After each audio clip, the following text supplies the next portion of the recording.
Salut YouTube, welcome everyone to another episode of Shadix. How are you guys doing? I am personally stressed, but it's okay. We move. But how are you doing? Let me know in the comment section.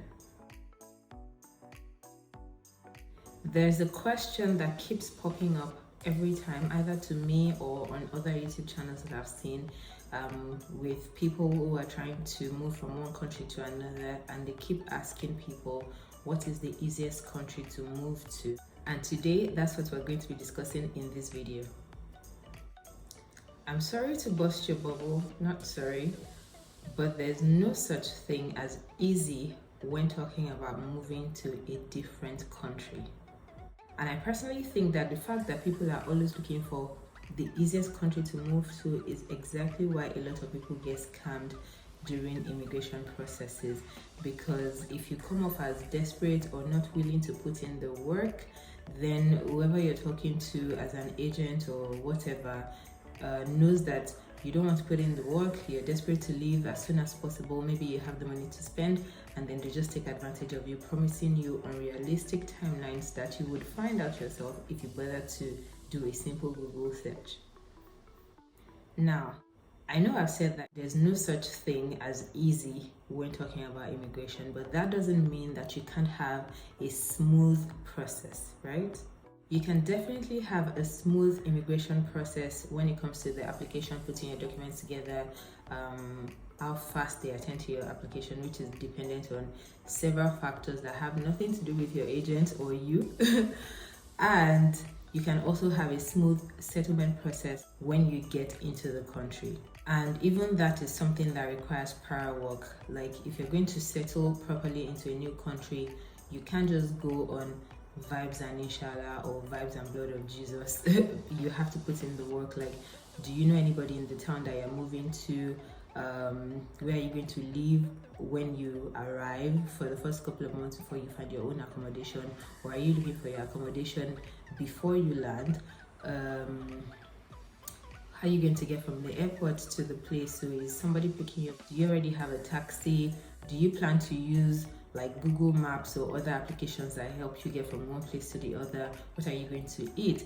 If you're averse to, I don't know, whatever foods that they eat in those countries, are you planning to take something with you? Would you be able to cook in the accommodation that you already have sorted out? Like, it's a lot of things that require prior planning. What are you going to spend? Is the card in your country accepted in the new country? If it's not, do you have cash? Do you not? How much cash would you need in the first 2 weeks before you're able to open your bank account? How easy is it to open a bank account in this country? Fun fact, in France, it is a long process to open a bank account as a foreign person, right?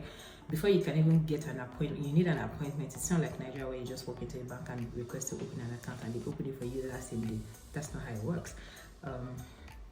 In France, you probably first have to book an appointment, maybe on the bank's website or something, or when you go there, they book you an appointment for another day and ask you to come back. Then you meet with a counselor who then like reviews your situation. Are you here to work? Are you a student? What kind of account should you open? Blah blah blah. Then they ask you for some documents, either to bring them personally or physically, or to upload them online. It takes maybe a couple of days after that. Meanwhile, from the point where you book the appointment to the actual appointment, it could be weeks. It could be 1 week, it could be 2 weeks, it could be 3 weeks. So it depends on the bank, it depends on how busy they are, it depends on, I don't know what it depends on. But yeah, it's never instant like that. So if you're just coming from another country, it's nice to know what those timelines are so that you can plan yourself. And in the meantime, do you also want to open a digital bank account? Like, there's so many of them nowadays. There's Revolut, there is N26, there is, I think, Lydia. There are so many of them in France or in Europe that you can use while you wait for a traditional French bank account, right? So you have to plan, is the point that I'm driving at. If you wish to move to another country, either for work or for school or whatever else, you have to put in the work. You have to be able to, I mean, this is your life, right? You have to be able to put in the work. You have to make the time. All of the information that you're working with cannot be something that you heard on YouTube, you saw on somebody's Instagram account, or that your agent told you.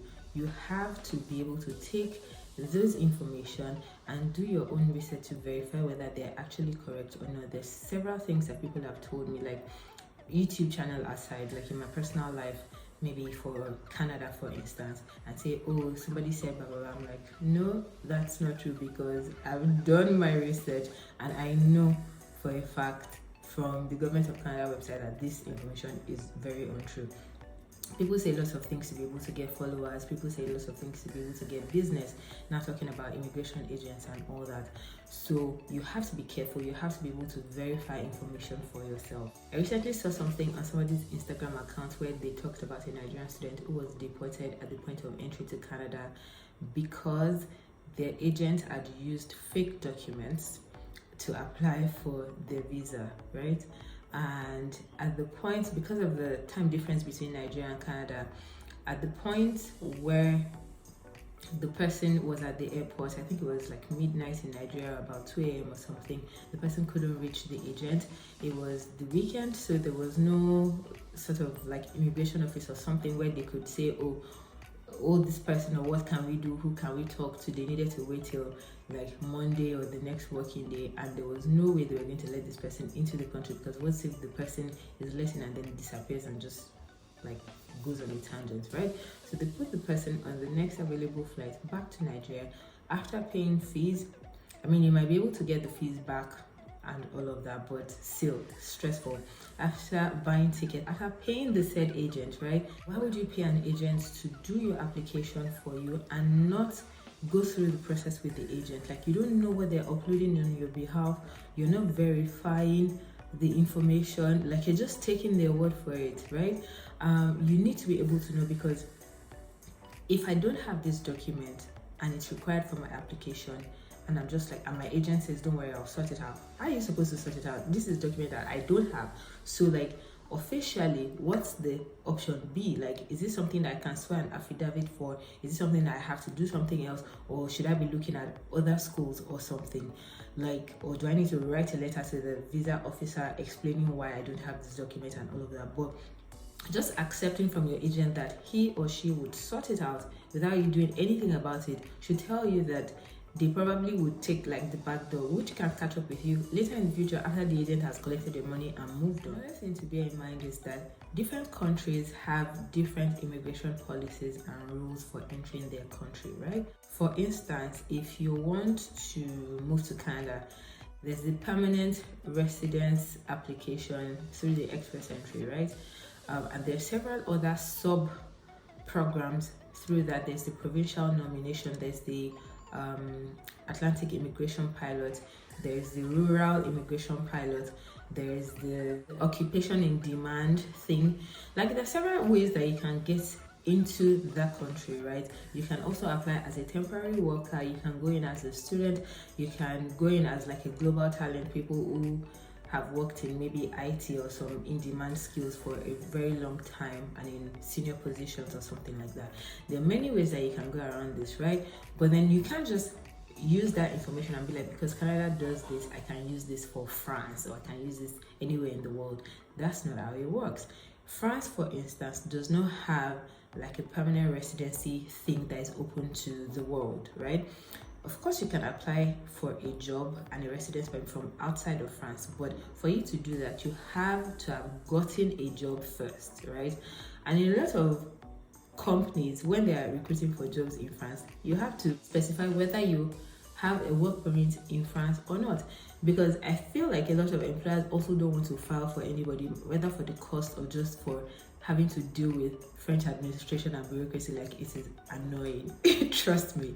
So like, people just want to avoid it if they can, and in some cases, even when you say yes, I'm authorized to work in this place, they ask you for proof, like upload the residence permit or the visa type that you have, so that they know that you're actually authorized to work in this place, right? So you can't just be like, oh, because I can do that in Canada, I can do that here. You can also come in as a student in France, but then you have to work like the normal 20 hours per week. You can't do a full-time job, and you can't choose not to go to school because they also take attendance seriously. So point being, you have to do your research and know what works for the country that you're willing to move to or wanting to move to, and not just take whatever information that somebody gives you. Everybody that follows this channel knows that I talk basically about France and moving to France as a student. And then some weeks ago, I got a DM and somebody asking me that they wanted to move to Canada. How do they go about it? I mean, I have the information from personal research, right? But I've never come on YouTube to talk about Canada. So if you don't follow me or you haven't taken the time to watch my videos and you just take my Instagram handle and send me a message about Canada, if I were fraudulent or I were desperate for your money or something, I would just tell you whatever it is that you want to hear and tell you that I can sort out this application for you, because obviously you're looking for whatever it is that you're looking for, right? Points being, you have to pay attention. You can't be asking me for stuff that I don't even talk about, which means you haven't paid attention to what I talk about. So how do you know that I'm even able to help you before you start sending me a message? Like, guys, this is your life. Like, I keep saying that this is your life. Like, your life is too important. There's no point spending all of that money, all of that time, all of that emotions of waiting for a decision, doing this, doing that, and then getting there and having trouble because somebody uploaded the wrong document for you, or you didn't pay attention to what they were doing, or you got there and found out that you were scammed. Like, it makes no sense. You'd rather be in your country and save your money than do that. I feel like I've been rambling, but I do hope that you get the point that you have to take your immigration journey seriously. It is your life. You cannot afford to be lazy about it. You cannot afford to be nonchalant about it. You cannot afford to trust your agent 100%, even if they're not being fraudulent. People make mistakes, right? Which is why there's the need for you to have the extra set of eyes, which are yours now, to verify whatever it is that they're doing on your behalf. It is your name on the application. It is your life. It is your passport. If anything is going to happen, if anyone is going to be affected, it is you first before them. I wish you the very best in your immigration quest, and I will see you in my next one. À bientôt.